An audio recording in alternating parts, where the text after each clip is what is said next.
Doctor صاحب آپ سے بھی یہی سوال کہ کیا جلسوں میں عوام کی تعداد کو ہم ان کی رائے جاننے کا پیمانہ سمجھ سکتے ہیں، اور دوسرا یہ کہ ووٹر ٹرن آؤٹ کی ہم بڑی بات کر رہے ہیں، کم ہو تو کیا نقصان ہے، زیادہ ہو تو کیا فائدہ ہے؟ زیادہ سے تو پتہ یہ چلتا ہے کہ لوگوں کا نظام پہ اعتماد ہے، جمہوریت پہ اعتماد ہے، اپنے نمائندوں پہ اعتماد ہے، اور ساتھ ہی انہیں امید ہے کہ آنے والے دن اچھے ہوں گے، مستقبل بہتر ہوگا۔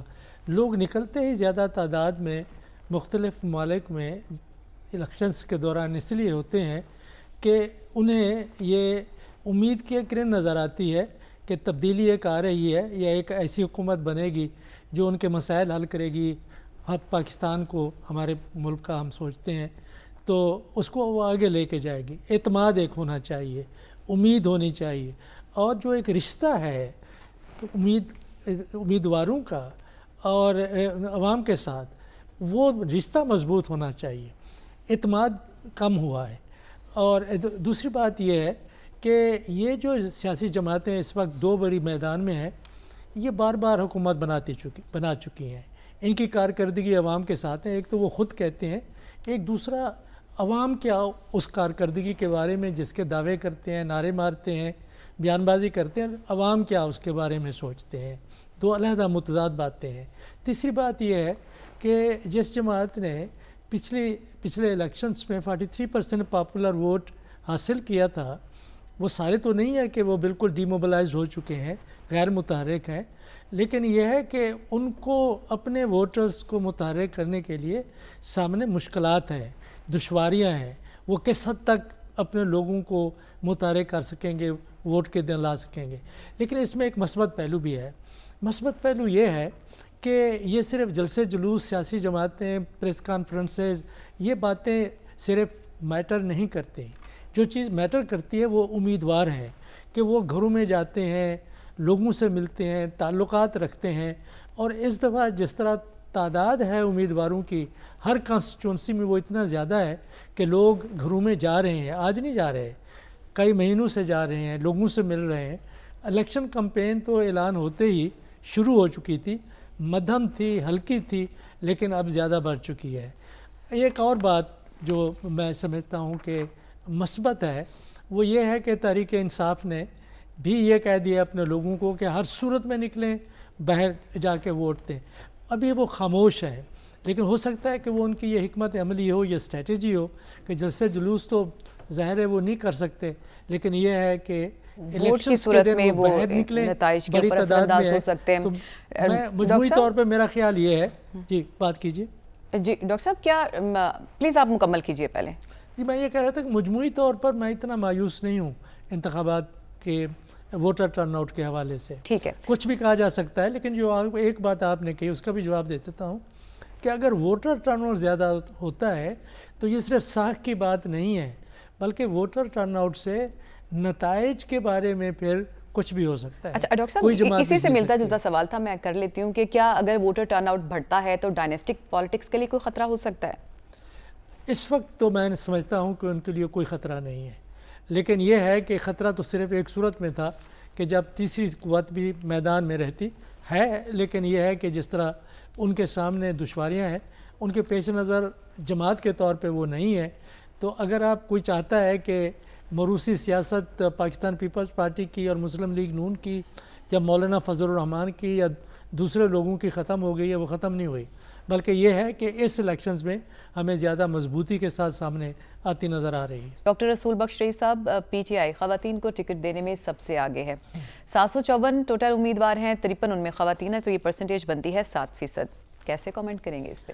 یہ کافی پروگریسو اپروچ ہے، اور ہم نے یہ بھی دیکھا ہے کہ جو تحریک انصاف کی اڑان میں خواتین نے بہت کردار ادا کیا ہے، ان کے جلوسوں میں یہ مختلف پارٹی ہیں، اس لحاظ سے کہ اس میں بچے، عورتیں، خاندان، اور خصوصی طور پہ شہروں میں جو متوسط طبقہ ہے اور بڑا طبقہ بھی ہے، وہ سب لوگ شامل تھے۔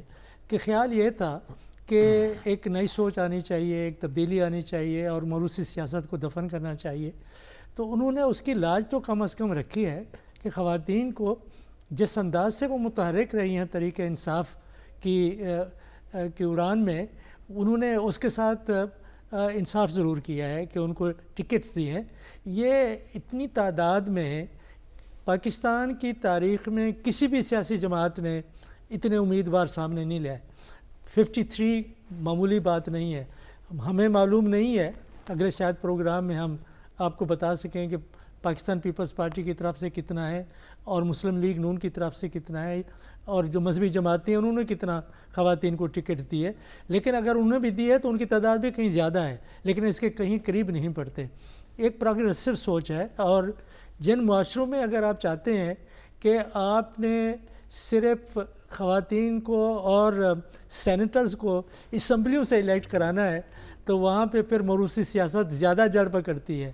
کسی کی بھانجی, بھتیجی, چچا اور تمام رشتہ دار, اور پھر اور بھی کچھ عوامل ہیں جن کا ذکر کرنا مناسب نہیں ہے. تو یہ سینیٹرز کے بھی اور خواتین کے بھی انتخابات اگر آپ صحیح چاہتے ہیں تو بالکل عوام کی سطح پہ ہونا چاہیے. عوام کے نمائندے ہونے چاہیے. وہ پھر نمائندے بن جاتے ہیں 3-4 لوگوں کے جو پولیٹیکل پارٹیز کو کنٹرول کرتے ہیں. پولیٹیکل پارٹیز کا کنٹرول اگر اراکین اسمبلی پہ ختم کرنا ہے, جو خصوصی طور پہ وہ جو کوٹا سسٹم پہ نامزد ہو کے آتے ہیں, تو اس کا طریقہ تو یہی ہے نا, جمہوری سوچ کریں, جمہوریت کی طرف جائیں. اور یہ اچھا فیصلہ انہوں نے کیا ہے, جیتے ہیں نہ جیتے ہیں جو مشکلات ہوں, لیکن انہوں نے تاریخ مرتب کر دی ہے. ڈاکٹر صاحب, کیا جلسوں میں عوام کی تعداد کو انتخابات میں ان کی رائے جاننے کا پیمانہ سمجھا جا سکتا ہے؟ میرا خیال ہے ایسا ممکن نہیں ہے. جلسے کا ڈائنامکس کچھ اور ہوتا ہے, اور ویسے بھی آج کل اکثر, سب میں تو نہیں, بہت سے جلسوں کے بعد کھانا تقسیم ہوتا ہے. اچھا, تو بات یہ ہے کہ ڈائنامکس اس لیے مختلف ہوتا ہے کہ جلسے میں تو آپ ہر جگہ سے بندوں کو لا سکتے ہیں. جو ووٹ پڑتا ہے وہ کانسٹیچوئنسی بیسڈ ہوتا ہے, یعنی یہ جو سارے لوگ ہیں پتہ نہیں کتنی کانسٹیچوئنسیز کے اندر ڈسٹریبیوٹ ہو جاتے ہیں, اپنے اپنے حلقے میں جا کے ووٹ دیتے ہیں. تو لہٰذا یہاں کا مجمع حلقوں میں مجمع نہیں بنتا, اس کے اور فیکٹرز بھی ہوتے ہیں. اس میں کہ لوکل کینڈیڈیٹ کیا ہے, اس کی موبلائزیشن کیا ہے. اور جلسے تو لوگ اٹینڈ کرتے ہیں میلے کو اٹینڈ کرنے کے لیے, ایک دوسرے کا ساتھ دینے کے لیے بھی کرتے ہیں. ہاں, پارٹی لائل بھی ہوتے ہیں, اس کے اندر ایسی بات نہیں ہے. اس سے یہ تو ہوا ہے کہ اب ہم اس لاسٹ ویک میں یہ ایکٹیویٹی دیکھ رہے ہیں. لیڈرشپ کے لیول پہ تو ایکٹیویٹی ہمیں نظر آ رہی ہے. اخبارات میں بھی اب ایڈ آنے لگ گئے ہیں, ٹی وی پہ بھی ہم ایڈ دیکھ رہے ہیں جو کہ پہلے غائب تھے. لیکن اب بھی جو محلے کی لیول پہ سیاست ہے, محلے کی لیول پہ جو الیکٹرول ایکٹیویٹی ہوا کرتی ہے, پارٹی کے آفیسز ہیں, وہاں لوگ بیٹھے ہوئے ہیں, چائے چل رہی ہے, گفتگو چل رہی ہے, موٹر سائیکل پہ بھاگ دوڑ ہو رہی ہے, ڈور ٹو ڈور جا رہے ہیں. یہ ایکٹیویٹی اب بھی کم ہے. یعنی اگر آپ 2018 یا 2013 سے کمپیئر کریں تو یہ چیز آپ کو جو ہے وہ نظر نہیں آتی اس کے اندر. اور یہ ضرور ہے کہ لیڈرشپ کے لیول پہ ہے, لیکن لیڈرشپ کے لیول وہ ایسے وعدے کر رہے ہیں جو ریئلائز نہیں ہو سکتے. دیکھیے, آپ جو وعدے کر رہے ہیں اس کے لیے ریسورسز آپ کے پاس کہاں سے آئیں گے؟ پاکستان کی نہ, دیکھیے ایگریکلچر آپ کا ڈاؤن, آپ کی انڈسٹری آپ کی ڈاؤن ہے, یہی 2 سورسز ہیں نا جو ڈومیسٹک سورسز آپ کے اکانومی کے بن سکتے ہیں. اچھا, اس کے علاوہ اور آپ قرضوں پہ رہتے ہیں.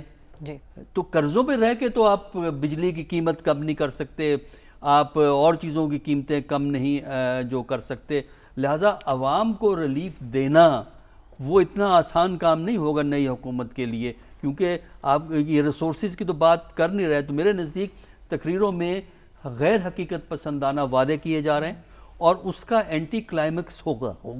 بہت سے لوگ تو اب بھی یقین نہیں کرتے. بہت سے لوگ تو جب میں بات کرتا ہوں, عام آدمی جو ہوتا ہے, غریب آدمی جو کہتا ہے جی ہماری طرف سے کوئی آئے, ہم تو جس طرح خراب ہو رہے ہیں ہم تو اسی طرح خراب ہوتے رہیں گے, وہ جو کہ صحیح بات ہے. کسی کو بھی اس اپنا لیے مسیحا نہیں کہ سمجھتے. آپ مجھے یہ بتائیے نا, تعلیم اور ہیلتھ کیئر پہ کیا فارمولہ آپ کے پاس ہے؟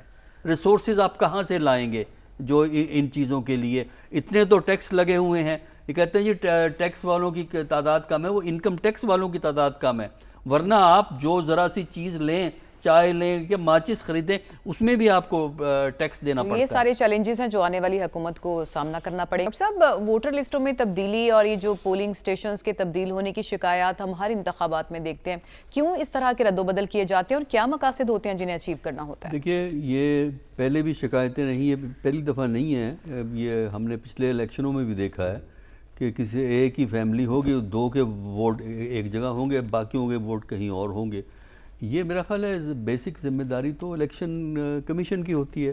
دیکھیں تھیوریٹیکل لیول پہ ہر چیز طے ہوئی بھی ہے کہ آپ کا جو شناختی کارڈ ہے جو اگر اسے آپ چینج نہیں کر رہے تو جو پرماننٹ ایڈریس ہے اس پہ آپ کا ووٹ رجسٹر ہوگا. پھر کس پولنگ اسٹیشن سے آپ کو لنک کرنا ہے یہ کام بھی الیکشن کمیشن کرتا ہے, اور اس میں جا کے یہ اس قسم کے گڑبڑ کر دیتے ہیں. تو اس سے ہوتا یہ ہے کہ لوگوں کو لوکیٹ کرنا مشکل ہو جاتا ہے کہ آپ نے ووٹ کہاں ڈالنا ہے. ورنہ جہاں پہ فیئرنیس اور آنیسٹی ایک سٹینڈرڈ ہوتا ہے وہاں پہ عام طور پہ لوگوں کو پتہ ہوتا ہے کہ سال ہر سال سے میرا ووٹ جو اس پرائمری اسکول میں ہوتا ہے, پتہ لگتا ہے کہ وہ پرائمری اسکول اگر ہے تو اسی میں ووٹ اس کا بندے کا پڑے گا جب تک کہ وہ اپنے ایڈریس کو چینج نہیں کروا لیتا. لیکن ہمارے ہاں اس قسم کا کام جو ہے وہ کیا جاتا ہے بعض دفعہ پرپزلی. مثلا اس صورت میں اس طرح بھی ہوتا ہے کہ بعض دفعہ جو انفلوئنشل کینڈیڈیٹس ہوتے ہیں وہ بھی مینوپولیٹ کرتے ہیں اپنی کانسٹیچوئنسی کے ووٹ کو, جن کا اندازہ ہو کہ ووٹ ادھر سے ادھر ہوگا اس کے ووٹ کو سپلٹ کروا دیں گے کہ کوئی اس ادھر ڈال دیں گے کوئی اس کو ادھر ڈال دیں گے. تو میرا خیال یہ ہے کہ ان چیزوں کی طرف توجہ دینے کی ضرورت ہے. تو سوال یہ پیدا ہوتا ہے, وہ کہتے ہیں جی وہ ایک ڈیٹ ہوتی ہے جس ڈیٹ تک آپ کر سکتے ہیں, لیکن جہاں ووٹ آپ نے ڈالنا ہے وہ تو آخر میں آ کے ڈیسائیڈ ہوتا ہے. یہ آپ کر سکتے ہیں کہ آپ کا ووٹ لاہور میں ہے, کس جگہ ہے, کس محلے میں ہے, کراچی میں ہے, کس محلے میں ہے, لیکن سوال یہ پیدا ہوتا ہے کہ آپ کو کون سا پولنگ سٹیشن دیا گیا, وہ اس میں بڑی گڑبڑ کی جاتی ہے. تو یہ بیسیکلی الیکشن کمیشن کی ذمہ داری ہے کہ اس مسئلے کو حل کرے.